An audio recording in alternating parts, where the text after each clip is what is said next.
त्याला जुना राजवाडा police station मधून बाहेर काढले गेलेले आहे, मात्र मागच्या दरवाजातून काढण्यात आलाय। कारण की समोर आपण पाहिलं तर कोल्हापूरकर रस्त्यावरती उतरले होते, आक्रमक झाले होते, पायताण घेऊन ते आले होते आणि कोरटकरला पायताण फेकून मारणार असते बोलले होते। ही दृश्य आपण सध्या पाहतोय, कोरटकरला कशा प्रकारे मागच्या दरवाजातून बाहेर काढण्यात आलेलं आहे। थोड्याच वेळात त्याला कोर्टात हजर केलं जाणार आहे।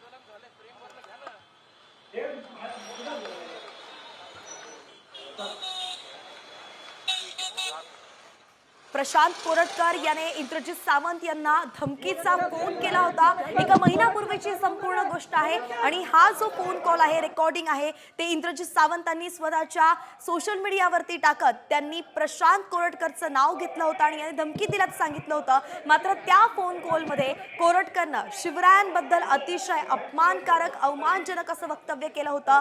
अनेक दावे त्यांनी केलेले होते, जे त्याने इंद्रजित सावंतांना सांगताना बोललो होतं। इतिहासाबद्दल अनेक गोष्टींचा त्यांनी अवमान केला होता आणि त्याच प्रकरणावरून आपण पाहतोय की राज्यभरामध्ये वातावरण सुद्धा तापलेलं होतं। इंद्रजित सावंतांना अगदी जीवे मारण्याची धमकी सुद्धा देण्यात आलेली होती आणि हाच तो प्रशांत कोरटकर होता। मात्र प्रशांत कोरटकर जेव्हा त्यांच्यापर्यंत माध्यमं पोहोचली तेव्हा प्रशांत कोरटकर यांनी तो मी नव्हेच असं म्हणत आणि तो माझा आवाज नाही असं म्हणत संपूर्ण गोष्टीवरती मानण्यास नकार दिला होता। मात्र त्यानंतर जेव्हा कारवाईला सुरुवात झाली तेव्हा कोरटकर अचानक गायब झाला।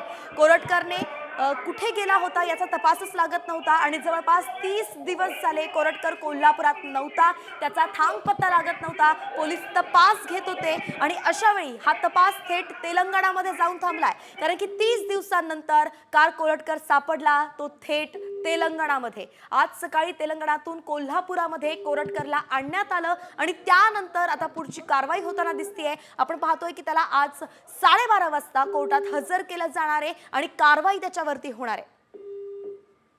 त्याचबरोबर पोलीस प्रशासनाचाही जाहीर निषेध। पोलीस प्रशासन पण सामील आहे, हे राज्यकर्त्यांचे आदेश आहे।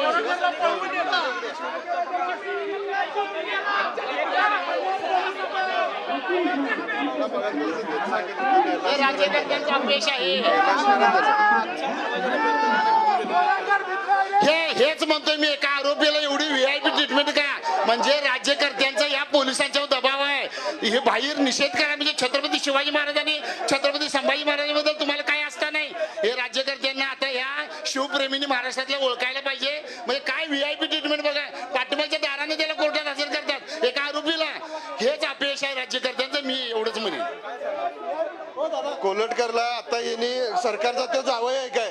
सरकारचा जावई असल्यासारखा त्याला पाठीमागच्या दारानं पोलीस प्रशासनाने नेले। हे सरकारचं षडयंत्र आहे। काल त्या कामरानं नुसतं व्यंग्य केला तर त्याच्यावरती कारवाई करून त्याचा ते स्टुडिओ फोडण्यात आला, पण आज कोल्हटकर छत्रपतींचा अपमान ज्यांनी केला त्याला ही व्हीआयपी ट्रीटमेंट दिली। हे या महाराष्ट्र शासनाचं अपयश आहे।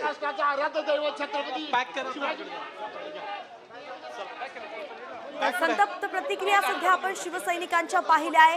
कोरटकरला मागच्या दरवाजाने बाहेर काढण्यात आल्यामुळे आता संतप्त झालेत शिवसैनिक आणि त्यावरून अगदी थेट सरकारवरती त्यांनी प्रश्नचिन्ह उपस्थित केलंय। कोरटकर सरकारचा जावई का, अशी संतप्त प्रतिक्रिया आहे। तर दुसऱ्या एका शिवसैनिकांनी सांगितलंय की इतकी व्हीआयपी ट्रीटमेंट एका आरोपीला का दिली जाते?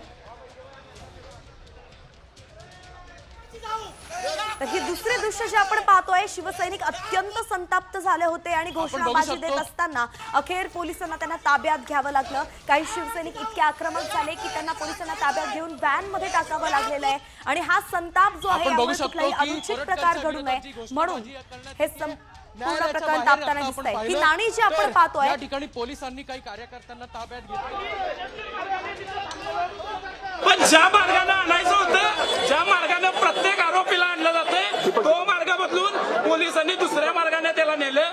वैद्यकीय तपासणी करायची होती, कोल्हापुरात न करता ती तपासणी बाहेर न करून इथं आणलं गेलं। सरकारचा जावई म्हणून आम्ही आरोप करत होतो, पण आज हे सिद्ध झालंय की सरकार त्याला पाठीशी घालतंय आणि इथं जुना राजवाडा पोलीस स्टेशनसमोर शिवप्रेमींनी उत्तर दिलेलं आहे, तरी कोर्टात स्वाभिमानी कोल्हापूरकर जशाच तसं उत्तर दिल्याशिवाय राहणार नाही। तुम्ही चिल्ल्याचं कानपाड फोडल्याशिवाय कोल्हापूरकर शांत बसणार नाही।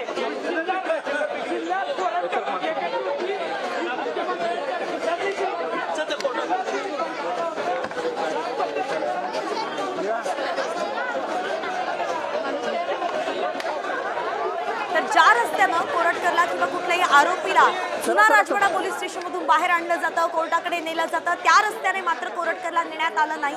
म्हणून आता शिवसैनिक पुन्हा एकदा आक्रमक झालेले आहेत. ही ट्रीटमेंट एका आरोपीला का जनशिवरायांचा अपमान केला असाच प्रश्न ते विचारतायत. अक्षय बडदे आपले प्रतिनिधी आपल्या सोबत जोडले गेले, थेट कोर्टाच्या बाहेर सध्या ते आहेत. अक्षय, काय सांगाल, नेमकी तिथली परिस्थिती कशी आहे?